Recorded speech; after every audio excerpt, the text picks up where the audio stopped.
બ્રહ્મ મુહૂર્ત એટલે શું? તેના લાભ પણ જાણો. અનામી, સવારે જાગવાનો શ્રેષ્ઠ સમય કયો છે? ચાલો નિષ્ણાંતો પાસેથી તેના વિશે વિગતવાર જાણીએ. ઘણા આરોગ્ય નિષ્ણાંતો બ્રહ્મ મુહૂર્તમાં ઉઠવાની ભલામણ કરે છે. વહેલા ઉઠવું ખૂબ ફાયદાકારક માનવામાં આવે છે. તેનાથી તમારા સ્વાસ્થ્યને ઘણા ફાયદા તો થાય જ છે, સાથે જ તમારી એક્ટિવિટી અને સતર્કતા પણ વધે છે, જે પછી તમારો આખો દિવસ સારો બનાવે છે. કેટલાક લોકો તેમના દિવસની શરૂઆત સવારે 5-6 વાગ્યાથી કરે છે, તો કેટલાક લોકો તે પહેલાં પણ તેમની પથારી છોડી દે છે. આ માટે ઘણા આરોગ્ય નિષ્ણાંતો બ્રહ્મ મુહૂર્તમાં ઉઠવાની ભલામણ કરે છે. બ્રહ્મ મુહૂર્ત સૂર્યોદયના 1 કલાક અને 36 મિનિટ પહેલાં શરૂ થાય છે. સમય પ્રમાણે બ્રહ્મ મુહૂર્ત સવારે 3:30 થી 5:30 અથવા 6 વાગ્યાની વચ્ચે ગમે ત્યારે થઈ શકે છે. બ્રહ્મ મુહૂર્તમાં ઉઠો છો ત્યારે શું થાય છે? LYEF વેલનેસના એડવાઇઝર અને કન્સલ્ટન્ટ BAMS MD આયુર્વેદિકમાં ડૉક્ટર લક્ષ્મી વર્મા કહે છે, આયુર્વેદ અનુસાર આપણા શરીરમાં 3 દોષો હોય છે, જેમાં વાત, પિત્ત અને કફનો સમાવેશ થાય છે. આ દોષો દિવસના જુદા જુદા સમયે સક્રિય રહે છે.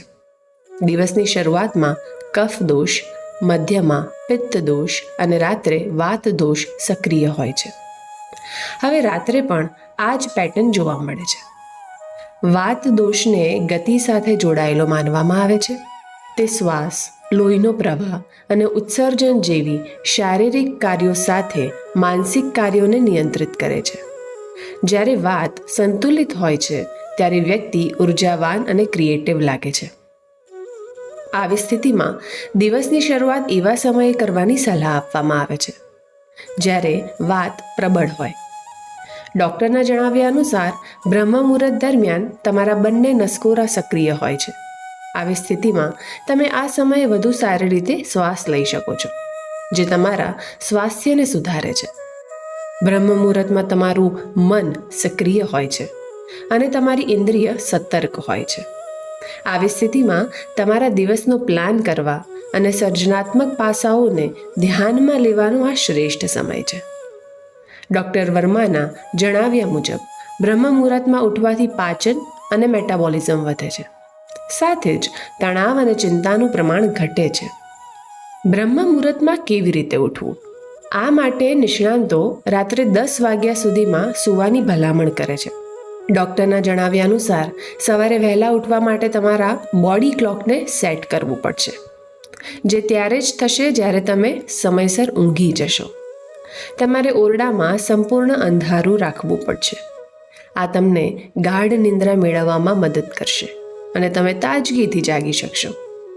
રાત્રે 9 વાગ્યા સુધીમાં તમારો મોબાઈલ ફોન, ટીવી, ટેબ્લેટ બંધ કરી દો. સારી ઊંઘ મેળવવા માટે રાત્રે ઊંડા શ્વાસ લેવાની પ્રેક્ટિસ કરો. આ કેટલીક સરળ રીતો તમને બ્રહ્મ મુહૂર્તમાં ઊભા થવામાં મદદ કરી શકે છે.